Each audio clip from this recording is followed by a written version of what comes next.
من شرور أنفسنا ومن سيئات أعمالنا من يهده الله فلا مضل له ومن يضلله فلا هادي له ونشهد أن لا إله إلا الله وحده لا شريك له ولا نذير له ولا مشير له ولا معين له ولا وزير له وصل على سيد الرسل وخاتم الأنبياء أما بعد فأعوذ بالله من الشيطان الرجيم بسم الله الرحمن الرحيم قال الله تبارك وتعالى في القرآن المجيد والفرقان الحميد شهر رمضان الذي أنزل فيه القرآن قال النبي عليه الصلاة والسلام بعثت معلما لأتمم مكارم الأخلاق صدق الله وصدق رسوله النبي الكريم ونحن على ذلك من الشاهدين والشاكرين والحمد لله رب العالمين. تمام حضرات ایک دفعہ نماز پر روشن پڑھ لیجیے. میرے بھائیوں احترام حاضرین مجلس اور سماعت فرمانے والی میری ماں اور بہنوں، اللہ رب العالمین کا میرے اور آپ کے اوپر کروڑوں کا فضل و انعام ہے کہ اس رب کائنات نے مجھے اور آپ کو زندگی میں پھر ایک بار رمضان مبارک نصیب فرمایا. یہ اس میں میرا اور آپ کا کوئی کمال نہیں ہے، یہ محض میرے اور آپ کے اوپر اللہ رب العالمین کا فضل ہے کہ اللہ رب العالمین نے ہم سب کو اپنی زندگی میں صحت کے ساتھ، عافیت کے ساتھ، تندرستی کے ساتھ اور بیماریوں سے محفوظ رکھتے ہوئے اللہ نے ہم سب کو دوبارہ زندگی میں رمضان عطا فرمایا. کتنے ایسے افراد تھے، کتنے ایسے میرے اور آپ کے جانے والے جو پچھلے سال ان ایام میں میرے اور آپ کے ساتھ ان لمحات میں، ان گھڑیوں میں زندہ تھے، لیکن آج ان کو وہ لمحات، وہ گھڑیاں میسر نہیں. وہ اس دنیا سے رخصت ہو چکے، لیکن اللہ رب العالمین نے میرے اور آپ کے اوپر فضل کیا کہ اللہ رب العالمین نے ہمیں دوبارہ زندگی میں ایک بار پھر رمضان سے لطف اندوز ہونے کی توفیق عطا فرمائے. یہ بہت ہی مبارک مہینہ ہے. حدیث مبارکہ کے اندر آتا ہے، نبی مہربان علیہ السلام نے فرمایا کہ اللہ رب العالمین نے مجھے تمام انبیاء کا سردار بنایا. اللہ رب العالمین نے مجھے تمام آسمانی کتابوں میں سب سے زیادہ مقرب اور سب سے زیادہ معتبر اور سب سے زیادہ عظیم کتاب عطا فرمائی. اللہ رب العالمین نے مجھے تمام امتوں میں سب سے زیادہ اشرف مخلوقات والی امت، سب سے زیادہ جو اللہ رب العالمین کے مقرب، اللہ رب العالمین کے قریب جو تھی امت، اللہ نے مجھے امت کو عطا فرمائی. اور اللہ رب العالمین نے مجھے اور آپ کو مہینہ کو عطا فرمایا جو تمام مہینوں کا سردار مہینہ ہے. یہ رمضان مبارک کا مہینہ تمام مہینوں کا سردار مہینہ ہے. یوں تو ساری گھڑیاں اللہ کی ہیں، سارے ایام اللہ کی ہیں، سارے دن اور وقت اور لمحات اللہ کی ہیں، لیکن وہ کون سے لمحات اور گھڑیاں ہیں جن لمحوں کے بارے میں اللہ نے فرمایا کہ یہ لمحے کی گھڑیاں خاص میرے لیے. جیسا کہ حدیث مبارکہ کے اندر آتا ہے، رسول اللہ صلی اللہ علیہ وسلم نے فرمایا کہ اللہ رب العالمین یہ اعلان فرماتے ہیں الصوم لی، کہ یہ روزہ میرے لیے، وہ اجزا بھی، اس روزے کی جزا بھی میں ہی تمہیں عطا کروں. یعنی کہ اس مہینے میں کی جانے والی عبادات، اس مہینے میں کی جانے والی تمام تر اللہ رب العالمین سے خلوت اور جلوت میں باتیں، اللہ فرماتے ہیں یہ میرے اور میرے بندے کے درمیان کی بات ہے، اس کا کسی تیسرے کو علم بھی نہیں ہے. اس مہینے میں اللہ رب العالمین نے فرمایا شہر رمضان الذی انزل فیہ القرآن، کہ اس مہینے کی سب سے زیادہ بڑی خصوصیت کیا ہے کہ اس مہینے کے اندر اللہ رب العالمین نے اپنی کتاب قرآن مجید فرقان حمید نازل فرمائی. فرمایا شہر رمضان، یہ مہینہ وہ مہینہ ہے انزل فیہ القرآن، کہ جس مہینے کے اندر ہم نے قرآن پاک جو ہے اس کو یہاں پر اتارا ہے. تو اس مہینے رمضان اور دوسرا قرآن، ان دونوں کا آپس میں بڑا خاص تعلق ہے. رمضان کا اور قرآن کا، ان دونوں کا آپس میں بڑا خاص تعلق ہے. تو لہذا فرمایا شہر رمضان الذی، کہ یہ وہ مہینہ ہے کہ جس مہینے کے اندر اللہ رب العالمین نے قرآن مجید فرقان حمید والی عظیم کتاب نازل فرمائی. اور قرآن مجید فرقان حمید کے بارے میں کیا فرمایا؟ اس وقت پوری روئے زمین کے اوپر آپ دیکھ لیں، کوئی ایسی کتاب نہیں ہے کہ جس کتاب کا دنیا میں سب سے زیادہ مطالعہ کیا جاتا، سب سے زیادہ مطالعہ کیا جاتا. سب سے زیادہ مطالعہ کیے جانے والی کتاب وہ واحد کتاب قرآن مجید فرقان حمید. آپ پوری دنیا میں کہیں چلے جائیں، کوئی ایسی کتاب نہیں ملے گی کہ جو کتاب کسی بھی فرد کو حرف بہ حرف یاد ہو.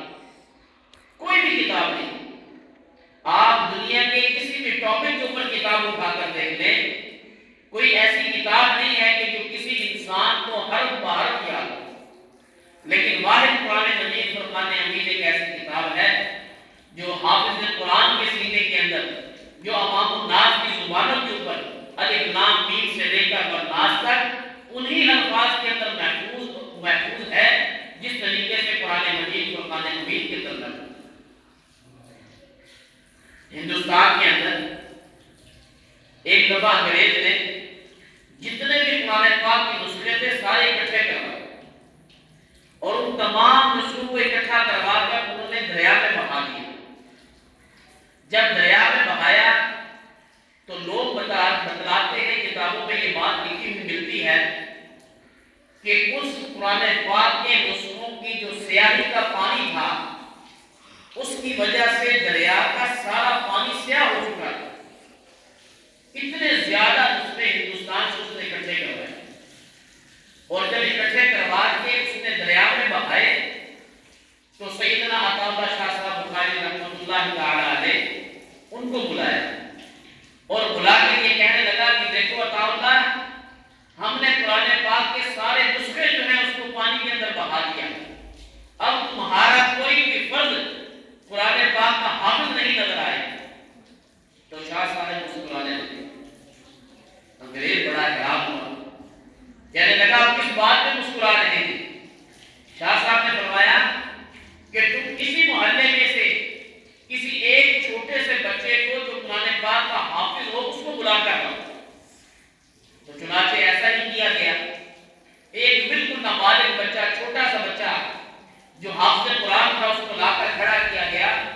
تو شاہ صاحب نے فرمایا کہ اس سے قرآن پاک سنو، یہ الف لام میم سے لے کر والناس تک تمہیں ایسے ہی قرآن پاک سنائے گا کہ جیسے قرآن پاک وہ جلدوں کے اندر محفوظ تھا جس جلد کو تم نے اس پانی کے اندر بہا دیا.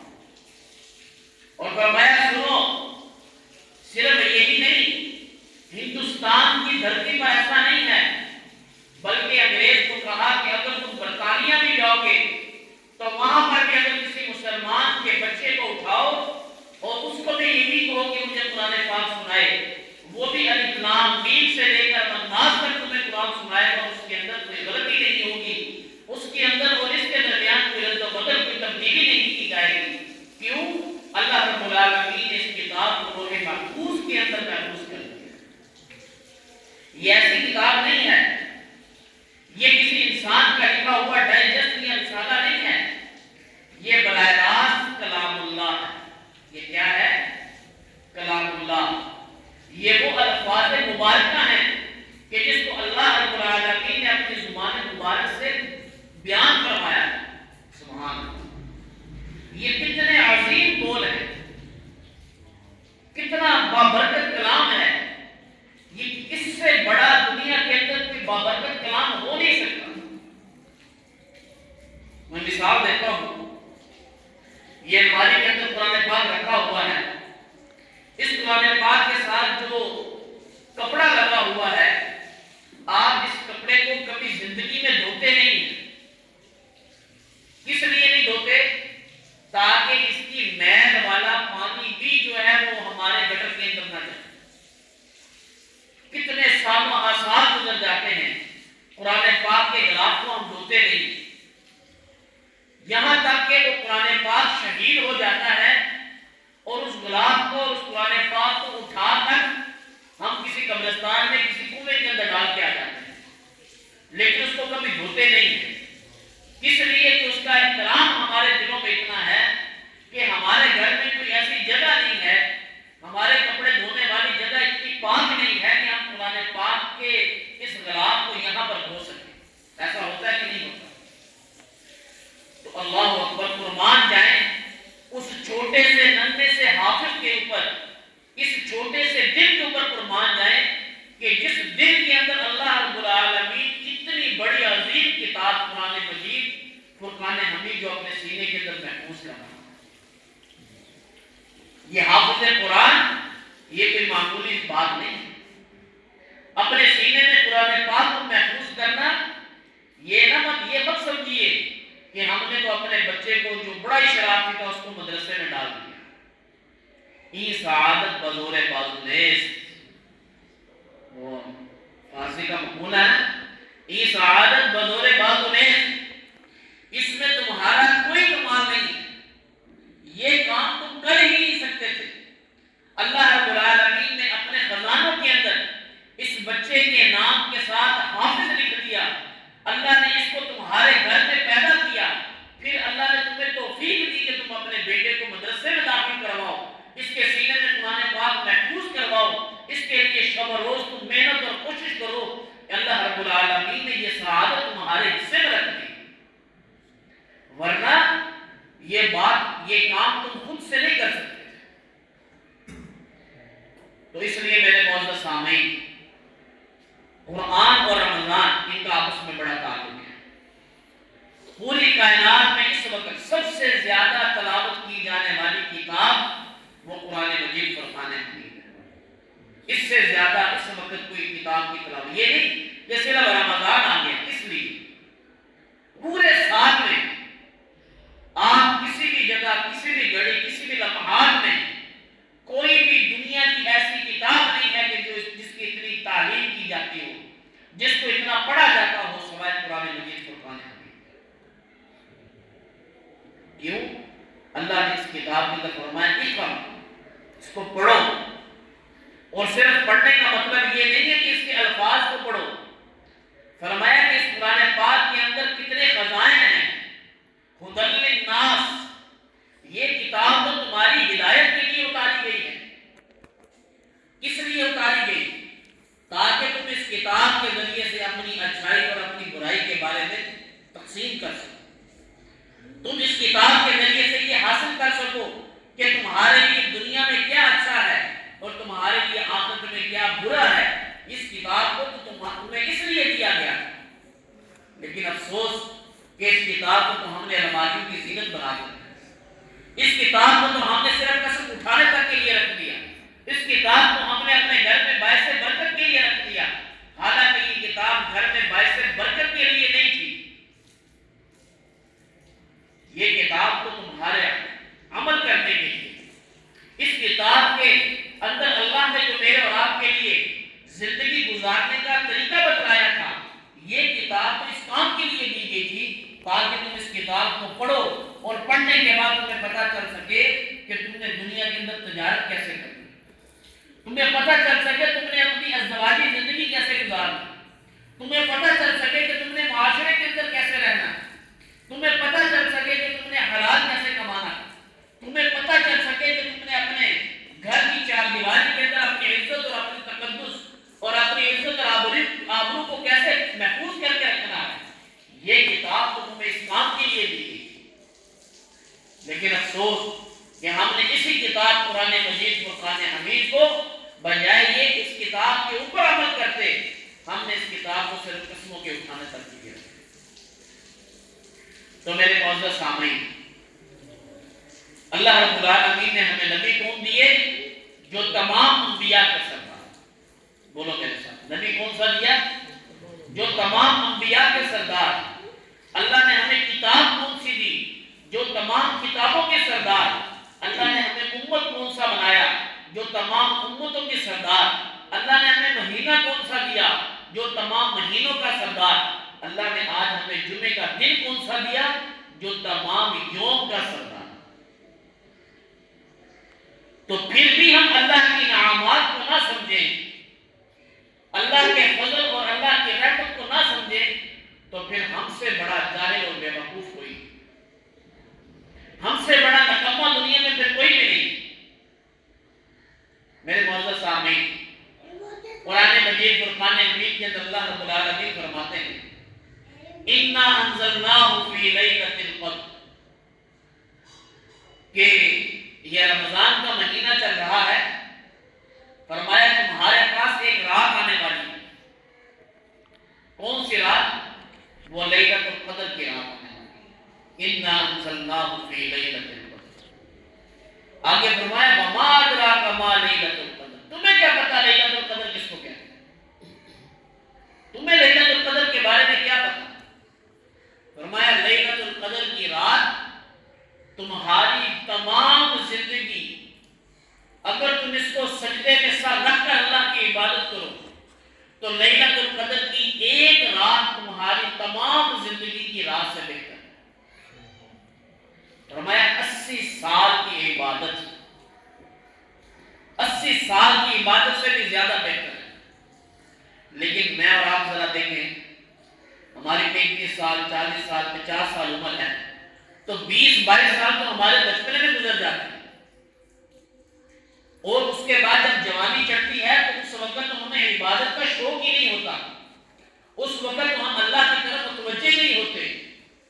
30-35 سال 40 سال کے لگ بھگ جا کر مجھے اور آپ کو اللہ کا خوف آنا شروع ہوتا ہے، اور ادھر زندگی کتنی بچی؟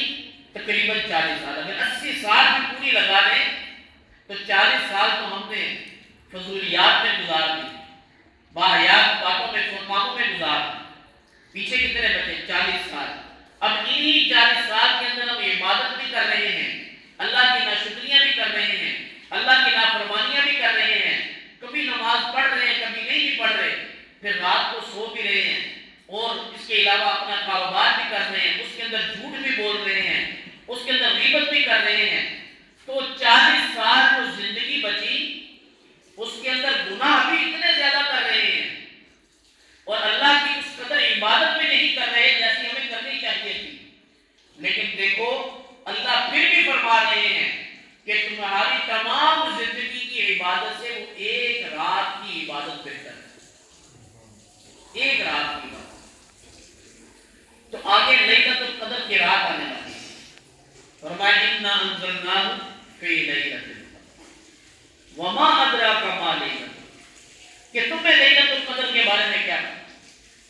فرمایا کہ لیلۃ القدر کی رات، اس کو تاک راتوں میں، آخری عشرے کی تاک راتوں میں تلاش کرو۔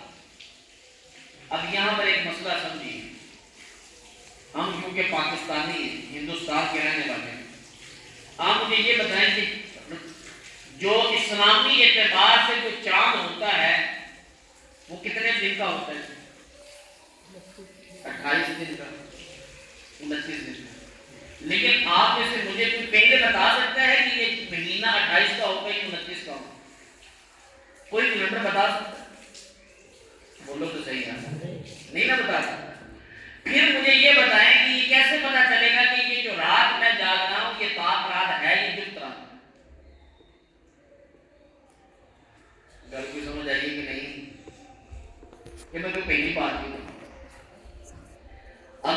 کسی کو یہ پتہ ہی نہیں چل سکتا کہ یہ طاق، یہ جو رات آ رہی ہے یہ طاق ہے یہ جفت ہے.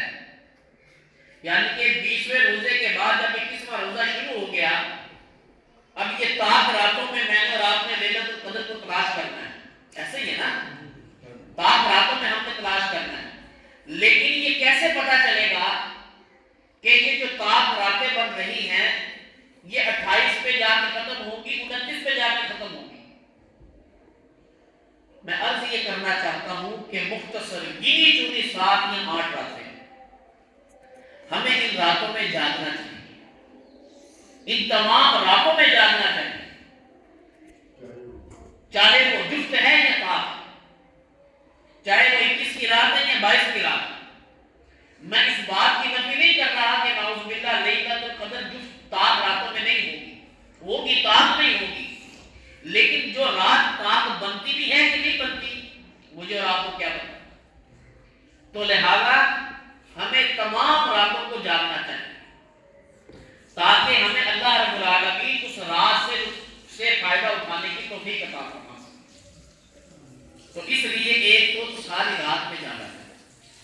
دوسرے نمبر پر لیلۃ القدر کی جو رات ہے، فرمایا کہ اس رات کے اندر اللہ رب العالمین جبرائیل امین کو آسمان زمین پر اتارتے ہیں، اور جبرائیل امین اس رات میں ان کے ہاتھ میں ایک سفید جھنڈا ہوتا ہے جس کو وہ بیت اللہ کی چھت کے اوپر لا کر یوں اٹھا دیتے ہیں، اور جتنی فرشتوں کی ٹیم آئی ہوتی ہے ان تمام فرشتوں کو کہتے ہیں کہ پوری دنیا کے اندر پھیل جائے، پوری دنیا کے اندر. اور فرمایا کہ جہاں جہاں لوگ اس رات میں اللہ سے اپنے گناہوں کی معافی مانگ رہے ہوں، جو انسان اپنے رزق کی فراوانی کی دعا مانگ رہا ہو، جو انسان اپنی بیماری سے شفا یابی کی دعا مانگ رہا ہو، جو انسان اپنے لیے رزق حلال کی فراوانی مانگ رہا ہو، جو انسان اپنے گناہوں سے بچنے کی دعا مانگ رہا ہو، جو انسان دعا مانگ رہا ہے، اے فرشتوں تم نے اس کی دعا کے اوپر کیا کہنا ہے؟ آمین کہنا ہے. اور فرشتے کیا کرتے ہیں؟ ایسا ہی کرتے ہیں. جس وقت فجر کی اذان ہونے لگتی ہے تو پوری کائنات سے فرشتے جمع ہوتے ہیں جبرائیل امین کے پاس، یعنی بیت اللہ کے اندر جمع ہوتے ہیں. تو جبرائیل امین سے فرشتے پوچھتے ہیں کہ اللہ رب العالمین نے ان لوگوں کے بارے میں کیا کیا؟ تو جبرائیل کہتے ہیں کہ جس آدمی نے جس کام کے لیے اللہ سے دعا مانگی تھی اللہ نے اس کی دعا پوری کر دی. یہ کون کہہ رہا ہے؟ بولو تو صحیح. جبرائیل امین کہہ رہے ہیں. اور کہاں پہ کھڑے ہو کے کہہ رہے ہیں؟ بیت اللہ کی چھت کے اوپر کھڑے ہو کے کہہ رہے ہیں. اس بات کے سچے ہونے میں کوئی شک ہو سکتا ہے؟ کسی کو بھی شک ہو سکتا ہے؟ نہیں ہو سکتا. یہ میرے اور آپ کے ایمان کا بنیادی جز ہے کہ جبرائیل امین بیت اللہ کی چھت پہ کھڑے ہیں اور فرشتوں نے آ کر پیغام کیا دیا کہ ہم نے سب کی دعاؤں کے اوپر آمین کہا. تو جبرائیل اللہ نے ان کے ساتھ کیا کیا؟ تو جبرائیل امین کہتے ہیں کہ اللہ نے ہر ایک کی جائز حاجت کو پورا کیا اور اس کی دعا کو قبول کر لیا. لیکن فرمایا کہ 4 انسان ایسے ہیں اللہ نے اس رات کے ہونے کے باوجود بھی ان کو معاف نہیں کیا. انا للہ و انا الیہ راجعون. مہینہ کون سا چل رہا ہے؟ رمضان. اور اللہ فرشتوں کو اپنی عبادت چھڑوا کے کیا کہہ رہے ہیں کہ اس کی دعا کے اوپر آمین کہو. اور اللہ فرماتے ہیں کہ میں پورا سال اپنے عرش معلا کے اوپر برا جمع رہتا ہوں. جیسے ہی رمضان کا چاند نظر آتا ہے، حدیث مبارکہ کے اندر آتا ہے، امام الانبیاء وجہ کائنات رحمت للعالمین پیغمبر نے فرمایا کہ اللہ رب العالمین آسمان دنیا پہ تشریف لے آتے ہیں. اللہ رب العالمین پورا سال اللہ عرش معلا پہ ہے، اور جیسے ہی رمضان کا چاند نظر آتا ہے اللہ رب العالمین اس آسمان دنیا پہ تشریف لے آتے ہیں. اور کیا فرماتے ہیں؟ خود اللہ اعلان فرماتے ہیں کوئی ہے مجھ سے معافی مانگنے والا کہ میں اس کے گناہوں کو معاف کروں؟ کوئی ہے مجھ سے رزق مانگنے والا کہ میں اس کو رزق دے دوں؟ کوئی ہے مجھ سے اپنے بیٹے اور بیٹیاں مانگنے والا کہ میں اس کو نرینہ اولاد عطا کر دوں؟ کوئی ہے مجھ سے اپنے رزق کے اندر فراوانی اور برکت مانگنے والا کہ میں اس کے رزق میں برکت اور فراوانی عطا کر دوں؟ تو یہ اللہ جو آسمان اپنے عرش کو چھوڑ کر آسمان دنیا میں آئے، یہ اللہ اعلان فرما رہے ہیں کہ میں اس رمضان میں ہر ایک کو معاف کر دوں گا، لیکن 4 قسم کے لوگ ایسے ہیں کہ میں ان کو معاف نہیں کرتا۔ اللہ رب العالمین ان 4 قسم کے لوگوں سے ہماری حفاظت فرمائے۔ پہلے نمبر پہ فرمایا کہ جو انسان مرد یا عورت، شراب پینے والا مرد یا شراب پینے والی عورت، اللہ رب العالمین اس کو رمضان کی اس بڑی لیلۃ القدر کی رات کو پا لینے کے باوجود بھی اللہ اس کو معاف نہیں کرتے، اللہ کہ وہ توبہ کرے۔ اور توبہ بھی وہ رسم توبہ نہیں، یہ اللہ کا معاملہ ہے۔ اللہ کو پتہ ہے یہ توبہ بھی کیسے کر رہا ہے کہ نہیں کر رہا۔ اگر تو سچی توبہ کرے گا اور لیلۃ القدر کی رات آنے سے پہلے توبہ کرے گا تو اللہ رب العالمین اس کو معاف کریں گے۔ اور شراب کیا ہے؟ یہ ایک نشہ ہے۔ تو علماء نے اس جملے سے استدلال نکالا کہ ہر نشہ حرام ہے۔ اس سے مراد صرف شراب نہیں ہے، اس سے مراد صرف شراب نہ لے آ، اس سے مراد ہر وہ نشہ ہے کہ جو میری اور آپ کی عقل کو ضائع کر دیتا ہے، ہر وہ نشہ ہے جو مجھے اور آپ کو دین سے دور کر رہا ہے، ہر وہ نشہ ہے جو مجھے اور آپ کو اللہ اور اللہ کے نبی کے احکامات سے دور کر رہا ہے۔ تو جس طریقے سے شراب نشہ ہے، اسی طریقے سے یہ ہیروئن پیتے ہیں، چرس پیتے ہیں، یہ گٹکا کھاتے ہیں، اسی طریقے سے اور نہ جانے کتنا کچھ ایسا، اور یہ جو شیشہ چلا ہوا ہے، اور آج کل پتہ نہیں اس سے بھی زیادہ شاید کوئی ترقی کی ہو، تو یہ سارے نشے جو ہیں یہ حرام ہیں، سارے نشے حرام، صرف شراب کا نشہ حرام نہیں۔ اس وقت کیونکہ نشے کی ایک ہی ترتیب ہوا کرتی تھی، شراب کی۔ عرب لوگ، اس سے پہلے کے لوگ اپنے پھل سے شراب بنایا کرتے تھے، اسی لیے شراب کا ذکر کیا گیا، ورنہ مطلب اس کا یہ ہے کہ ہر وہ نشہ جو مجھے اور آپ کو دین سے دور کرے، ہر وہ نشہ جو مجھے اور آپ کو اللہ رب العالمین کے احکامات سے دور کر دے، وہ نشہ حرام ہے۔ تو مولوی کی پھر دنیا کا نشہ،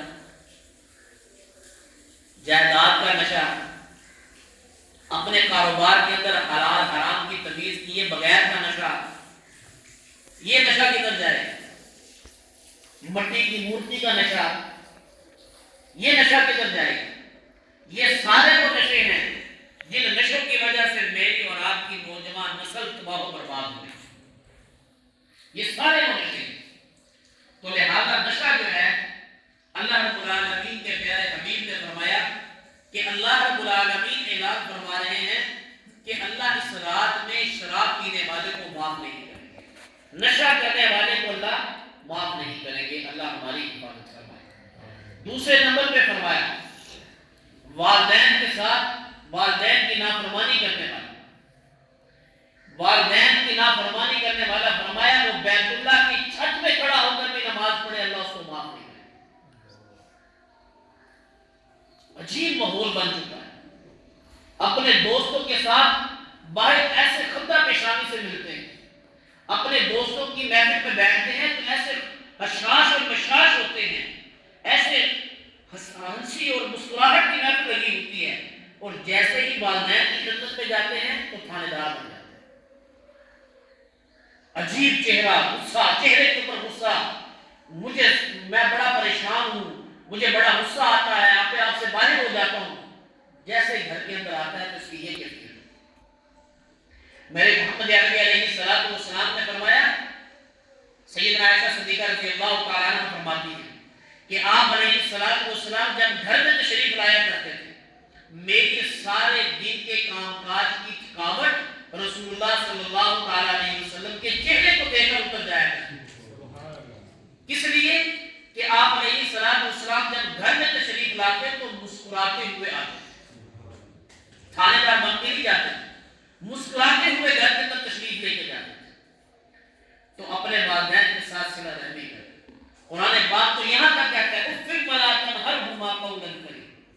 اف تک کا لفظ نہ کہو، اپنے والدین کے آگے زبان دراز نہ کیا کرو۔ آقا علیہ السلام فتح مکہ کے موقع پر، اس سے پہلے بلکہ آقا علیہ السلام اپنی والدہ کی قبر مبارک پہ گئی، ابھی نبوت مل چکی ہوئی، قبر پہ گئی اور اپنی والدہ کی قبر کے اوپر یوں دونوں ہاتھ دراز کر کے اوپر لیٹ کر گلے لگا دی قبر کو، اور کہا کہ اماں جان آپ اگر مجھ سے ناراض ہیں تو مجھے معاف کر دیجیے۔ دو جہانوں کا سردار یہ بات کہتا ہے، جس کے لیے اللہ نے کائنات کو وجود دیا، جو وجہ کائنات ہے، جو ساقی کوثر ہے، جو امام الانبیاء ہے، جو دو جہانوں کا سردار ہے، وہ اپنی والدہ کی قبر کے اوپر جا کر کیا کہہ رہے ہیں کہ اماں جان آپ اگر مجھ سے ناراض ہیں تو مجھے معاف کر دیجیے۔ آج ذرا والدین سے پوچھو تو صحیح، اتنے چھید ہیں ان کے سینوں کے اندر، والدین پہلے تو اولاد کے نہ ہونے میں پریشان، اللہ سے رو رو کے مانگ رہے ہیں کہ یا اللہ مجھے اولاد دے دے، اور معذرت کے ساتھ یہ پیدا کیا ہوا، بجائے یہ کہ والدین کی آنکھوں کی ٹھنڈک بنتا، یہ تو ان کے لیے درد سر بن گیا۔ والدین نے رو رو کے تمہیں اللہ سے مانگا اور اب تم والدین کو رلا رہے، بجائے یہ کہ ان کے تم دکھوں کا مداوا بنتے، ان کے غموں کا سہارا بنتے، ان کے لیے مشکلات میں آسانی کرنے والے بنتے، خود اپنے والدین کو جان بوجھ کے ہٹ کرتے ہو، ٹیچر کرتے اور ان کو پریشان کرتے۔ میرے محمد علی علیہ السلام نے اس رات میں نماز نہ پڑھنے والے کے بارے میں نہیں کہا، زکوٰۃ نہ دینے والے کے بارے میں نہیں کہا، حج نہ کرنے والے کے بارے میں نہیں کہا، بلکہ کہا کہ جو والدین کا نافرمان ہے اس لیلۃ القدر کی رات کو پانے کے باوجود بھی اللہ اس کو معاف نہیں کرے۔ کتنی سخت وعید ہے والدین کی نافرمانی۔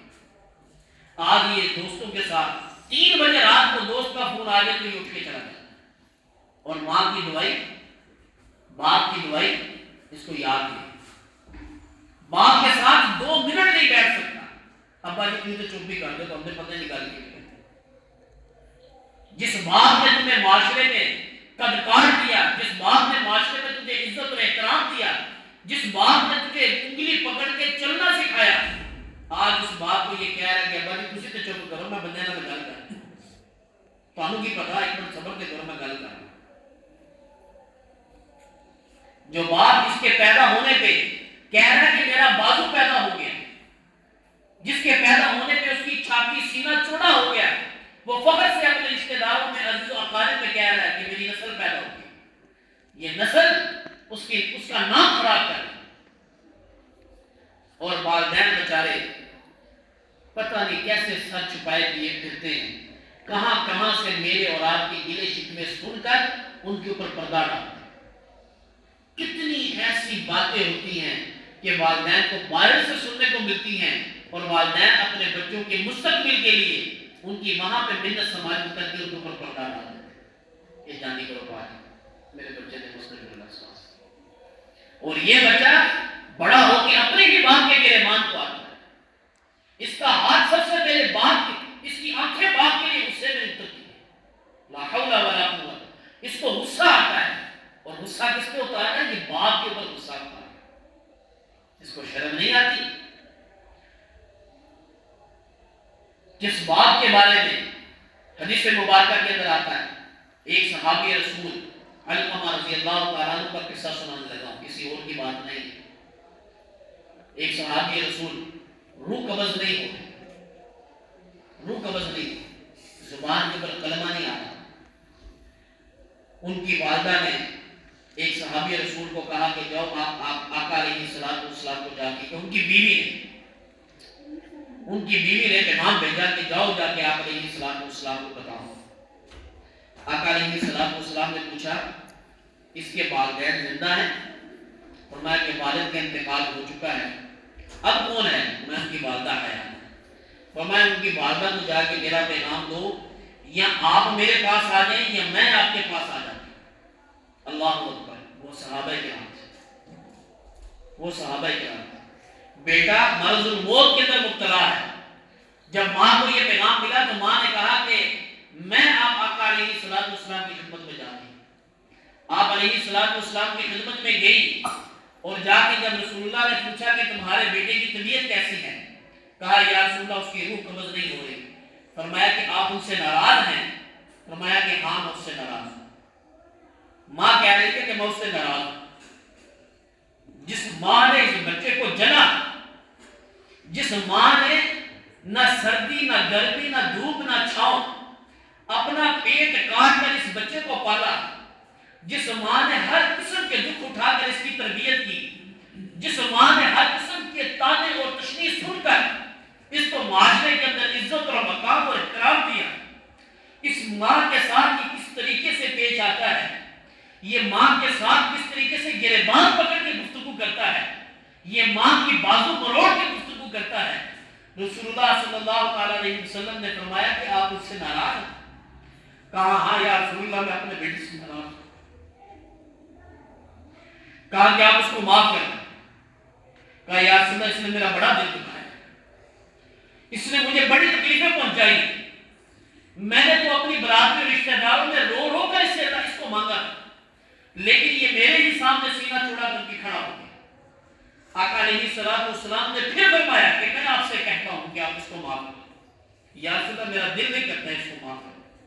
اچھا اس نے گناہ کیا کیا ہے؟ اب سنو، ہم سب یہاں پر ماں بہنوں اور بیٹیوں والے بیٹھے ہیں۔ آقا علیہ الصلوۃ والسلام نے جب پوچھا کہ آپ مجھے بتائیں کہ اس نے گناہ کیا کیا ہے، تو ماں کہنے لگی یا رسول اللہ یہ اپنی بیوی کے پیچھے لگ کر میرے حقوق کی حق تلفی کرتا رہا، یہ میری اپنی بیوی کے پیچھے لگ۔ ہم سب یہاں پر ماں اور بہنوں اور بیٹیوں والے بیٹھے ہیں، اپنی ماں اور بہنوں اور بیٹیوں کے پیچھے اتنی سپورٹ کے لیے کھڑے ہوں جتنا کہ میرا اور آپ کو دین اجازت ہے، جتنا میرا اور آپ کو اسلام اجازت دیتا ہے، جتنا تحفظ اسلام کے اندر عزت اور بیٹی کو دیا گیا ہے کسی معاشرے میں نہیں ہے۔ لیکن رسول اللہ صلی اللہ تعالیٰ علیہ وسلم نے فرمایا کہ جس وقت تمہارا نکاح پڑھا دیا گیا اور تم اگلے گھر کی عزت بن گئی، تمہارے باپ، تمہارے بھائی اور تمہارے بیٹے کا مقام بعد میں ہے، اب اس گھر کی چار دیواری کا تقدس اور اس کی عزت تمہارے لیے پہلے پر ہے۔ آج ہم اپنی بہنوں کے پیچھے کھڑے ہو جاتے ہیں، تینوں ہاتھ تلا کے دیکھیں میں کروں، اور بھائی کیوں اس کو اس مقام پہ لا کے کھڑا کر رہے ہیں؟ ہم سب ماں اور بہنوں بیٹیوں والے ہیں، ہمیں ان مسائل کا پتہ ہونا چاہیے۔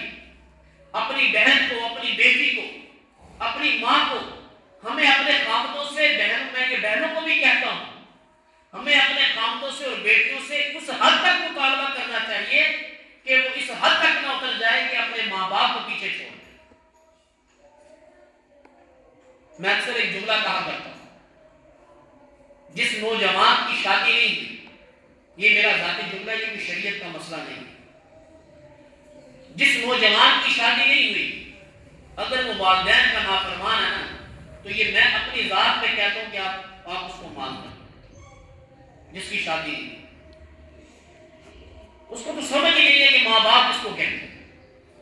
اور جس نوجوان بیٹے یا بیٹی کی شادی ہو چکی ہے اور اللہ نے اس کو آگے اولاد سے بھی نواز دیا ہے، اب اگر یہ اپنے والدین کا نافرمان ہے نا، تو میں کہا کرتا ہوں کہ یہ واجب القتل ہے۔ تم نے اپنے اولاد اللہ سے کیسے رو رو کے مانگی؟ تمہارے دل میں اپنے بیٹے اور بیٹی کے لیے کون سے جذبات نہیں ہیں؟ کون سی دنیا کی خوشی تم اپنے بیٹے اور بیٹی کو نہیں دینا چاہتے؟ کون سی اس کے لیے دنیا کی راحت تم تلاش نہیں کر رہے؟ جب تم اپنے بیٹے اور بیٹی کے لیے سب کچھ کر رہے ہو تو کیا تم کسی کے بیٹے اور بیٹی نہیں؟ تمہارے ماں باپ کے سینے میں تمہارے لیے کیا جذبات ہیں؟ وہ تم سے کیا کیا توقعات لگا کر بیٹھے ہیں؟ کوئی ماں باپ اپنے بچے کا گھر خراب نہیں کرتا۔ کتنے واقعات ایسے سننے کو ملتے ہیں، ماں ایک ہی بات کہتی ہے، مولوی صاحب میں تو میرا پتر بس مینوں ویل جائے، بس مینوں مل جائے، میں یہ نہیں کہنا کہ مینوں کچھ لیا کے دے، بس صبح شام ایک بار آ کے مینوں ویل جائے۔ ماں باپ کو میرے اور آپ کی جو دل کے اندر چھپی ہوئی حسرت ہے اس کو بھی جانتے ہیں، وہ تو ہماری چال سے بھی پہچان جاتے ہیں کہ میرے بیٹے کو آج کیا چاہیے، لیکن بیٹا اپنے والدین کے ساتھ دو بول ہنسی کے نہیں بول سکتا، دو خوشی کے بول اپنے والدین کے ساتھ بیٹھ نہیں سکتا، پوری پوری رات اپنے دوستوں کے ساتھ محفل میں بیٹھ جائے گا، پوری رات گپ شپ کے اندر نکال دے گا، لیکن دو بول اپنے والدین کے لیے نہیں بول سکتا۔ تو میرے معزز سامعین، میرے محمد عربی علیہ السلام نے کیا فرمایا کہ جو والدین کا نافرمان ہے اللہ اس کو معاف نہیں کرتا۔ رسول اللہ صلی اللہ تعالی علیہ وسلم نے فرمایا کہ میں یہ بات کہتا ہوں کہ آپ اس کو معاف کر دیں، یا رسول اللہ اس نے میرا بڑا ہی دل دکھایا، یہ اپنی بیوی کی باتوں کے پیچھے لگتا تھا اور میرے حقوق کو اس نے چھوڑ دیا، میں اس کو معاف نہیں کرتا۔ اللہ اکبر۔ سیدنا بلال حبشی رضی اللہ تعالیٰ عنہ تشریف فرما، آقا علیہ الصلوۃ والسلام نے فرمایا بلال جاؤ جا کے جنگل سے لکڑیاں اکٹھی کر کے لاؤ۔ یا رسول اللہ وہ کس لیے؟ آپ کے بیٹے کو پھر جلا دیتے ہیں۔ یا رسول اللہ آپ میرے سامنے میرے بیٹے کو جلائیں گے؟ یہ ماں جو ایک پیغام پر رسول اللہ نے پیغام بھیجا کہ میں آپ کے پاس آتی ہوں یا آپ میرے پاس آ جائیں، اپنے بیٹے کو موت کے اندر مبتلا بیٹے کو چھوڑ کر رسول اللہ کی خدمت میں آئے، اور 2 دفعہ رسول اللہ نے فرمایا کہ میں کہتا ہوں کہ آپ اس کو معاف کر دیں، فرمایا میں نہیں معاف کرتا۔ جب لکڑیاں منگوانے کی بات آئی، پوچھا یا رسول اللہ کس لیے؟ فرمایا تاکہ آپ کے بیٹے کو جلا دیں۔ فرمایا آپ میرے سامنے میرے بیٹے کو جلائیں گے؟ رسول اللہ نے فرمایا کہ ظاہری بات ہے جب آپ اس کو معاف نہیں کرتی تو مرنے کے بعد بھی اس کو قبر میں جلایا جائے گا، تو لہٰذا ہم آپ کے سامنے جلا دیتے ہیں، کیونکہ آپ علیہ الصلوۃ والسلام حکیم بھی ہیں، حکمت والے، دانا تھے، موقع محل کے اعتبار سے کیا بات کرنی ہے، کیسے سمجھانا ہے، یہ آپ علیہ الصلوۃ والسلام سے زیادہ دنیا میں کوئی نہیں جانتا۔ تو رسول اللہ نے ان کو اس وقت اس انداز میں سمجھایا تو وہ ماں بھی فوری طور پہ کہنے لگی کہ نہیں میں نے اپنے بیٹے کو معاف کر دیا۔ ماں باپ تو میری اور آپ کی چھوٹی سی مسکراہٹ کے لیے بیٹھے، چھوٹی سی مسکراہٹ کے لیے۔ تو بہرحال دوسرے نمبر پہ فرمایا کہ لیلۃ القدر کی رات پا لینے کے باوجود اللہ کس کو معاف نہیں کرتے؟ جو والدین کا نافرمان ہے۔ اللہ ہم سب کی اس گناہ سے حفاظت فرمائے۔ تیسرے نمبر پہ فرمایا جو برادری کے اندر رشتہ داروں میں قطع تعلق ہی کرتا ہے، قطع تعلق جو ہے اللہ رب العالمین اس لیلۃ القدر کی رات کو پا لینے کے باوجود اللہ اس کو بھی معاف نہیں کرتا۔ آقا علیہ الصلوۃ والسلام محفل میں تشریف فرما، فرمایا اس محفل میں جو بھی قطع تعلق بیٹھا اٹھ کے چلا جائے۔ ایک صحابی رسول پیچھے سے اٹھے اور اٹھ کے چلے گئے، اور تھوڑی دیر بعد پھر آئے پھر آ کر بیٹھ گئے۔ آقا علیہ الصلوۃ والسلام نے کچھ فرمایا آپ پہلے اٹھ کے کیوں گئے تھے؟ یا رسول اللہ صلی اللہ تعالی علیہ وسلم آپ نے فرمایا تھا جو قطع تعلق ہے اس مجلس میں نہ بیٹھے۔ میں اپنی خالہ سے میرا ناراضگی کا معاملہ چل رہا تھا، میں یہاں سے اٹھا اور سیدھا اپنی خالہ کے پاس گیا اور ان کو جا کر میں نے آپ کی یہ حدیث مبارکہ سنائی، آپ کا عمل سنایا کہ میں رسول اللہ کی مجلس میں بیٹھا ہوا تھا، آقا علیہ الصلوۃ والسلام نے فرمایا جو قطع تعلق ہے یہاں سے اٹھ کے چلا جائے۔ میں وہاں سے اٹھ کے خالہ آپ کے پاس آیا، میں اللہ کی رضا کے لیے آپ کو معاف کرتا ہوں، آپ اللہ کی رضا کے لیے مجھے معاف کریں۔ پھر دوبارہ آ کر یا رسول اللہ میں آپ کی مجلس میں آ کے بیٹھا، آقا علیہ الصلوۃ والسلام نے فرمایا میں محمد اللہ کی قسم اٹھا کے یہ بات کہتا ہوں کہ اگر کسی سے صلح کرنے میں تمہاری عزت کم ہوتی ہو، کل قیامت والے دن مجھ محمد سے تم اپنی عزت لے لینا۔ چھوٹی چھوٹی اناؤں کے اوپر، چھوٹی چھوٹی باتوں کے اوپر، چھوٹی چھوٹی باتوں کے اوپر مولوی صاحب تمہیں نہیں پتا جی اسی تے مرض نہیں مکا دیتا ہے۔ میرے قاری کملی والے پیغمبر تو کفار تک کا جنازہ پڑھنے کے لیے چلے گئے۔ ہم مسلمان ہیں، اسلام ہمارا شیوا ہے، ہم تو امن کا پیغام دینے والے ہیں۔ رسول اللہ صلی اللہ تعالی علیہ وسلم نے تو ہر ایک کی طرف ہاتھ بڑھایا ہے، اور ہم ہی مسلمان ایک دوسرے کے ساتھ ناراض ہو کر بیٹھے اور اپنے قریبی رشتہ داروں کے ساتھ ناراض ہو کر بیٹھے۔ ہم کہاں کے مسلمان ہیں؟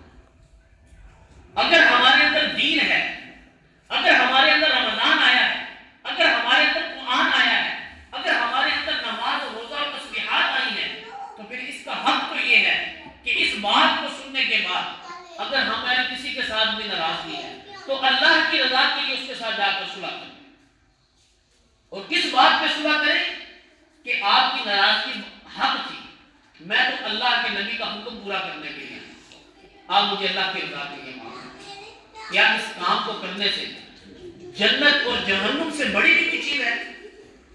میرا اور آپ کا اصل ٹھکانہ، اصل حق جگہ جو ہے وہ جہنم، یا جنت ہے یا جہنم. تو یہ رمضان تو میری اور آپ کی بخشش کے لیے، اور اس رمضان میں تو سبھی کے دل نرم ہیں. اللہ نے شیطان کو بند کر کے رکھا ہوا ہے. تو لہذا اب اس موقع پر ہم یہ لیلۃ القدر کی رات کو پانے سے پہلے اگر اپنے عزیز و اقارب کے پاس جا کر ان سے معافی تلافی کر لیں تو اللہ ہم سے راضی ہو، اور اس میں کوئی حرج والی بات بھی نہیں. اور چوتھے نمبر پر فرمایا حسد کرنے والا، حسد و کینہ کرنے والا اللہ رب العالمین اس رات کو پانے کے باوجود اس کو معاف نہیں کرنا. حسد کیا ہے؟ اللہ نے آپ کو ایک نعمت سے نوازا، میں ایسی فضول میں اس کے اوپر اپنے آپ کے اندر سڑ رہا ہوں کہ میرے کو ہوندی نہ تو چنگی لگی، یہ دین میں کوئی بھی چنگی میرے موقع ملے صحیح، میں ان کو کوئی نہیں، یہاں مجھے موقع ملے میں اس کا نقصان کروں گا. ایسے فضول میں حسد کر رہے ہیں. تو لہذا فرمایا کہ حاسد آدمی، حسد کرنے والا، بغض کرنے والا، کینہ رکھنے والا، چغل خور آدمی، اللہ رب العالمین اس رات کو پانے کے باوجود بھی اللہ اس کے گناہوں کو معاف نہیں کرتے. تو میرے معزز سامعین، بات ہم نے کہاں سے شروع کی کہ اللہ رب العالمین نے کیا فرمایا، انا انزلناہ فی لیلۃ القدر، کہ رمضان کے مہینے میں ایک رات آنے والی ہے، اور وہ رات کون سی ہے؟ لیلۃ القدر کی رات ہے. وما ادراک ما لیلۃ القدر، آگے اللہ فرمانا ہے کہ تمہیں نہیں پتا کہ وہ رات کیا ہے، وہ کتنی بابرکت اور کتنی عظمت والی رات ہے، کتنی فضیلت والی رات ہے. فرمایا کہ اس رات میں اللہ رب العالمین سب کے سب گناہوں کو معاف کرتے ہیں. اللہ ہر ایک کے گناہوں کو معاف فرما دیتے ہیں، لیکن 4 قسم کے لوگ ہیں جن کے گناہوں کو اللہ معاف نہیں فرماتے. پہلے نمبر پہ فرمایا شراب پینے والا، اس رات کو پا لینے کے باوجود اللہ شرابی آدمی کے گناہوں کو معاف نہیں کرتے. دوسرے نمبر پر والدین کا نافرمان. تیسرے نمبر پر بولو جی دوسرے قطع تعلق کرنے والا، اور چوتھے نمبر پر حسد کرنے والا، بغض کرنے والا، کینہ کرنے والا. اللہ رب العالمین ہم سب کو ان گناہوں سے بچنے کی توفیق عطا فرمائے. وآخر دعوانا الحمدللہ رب العالمین.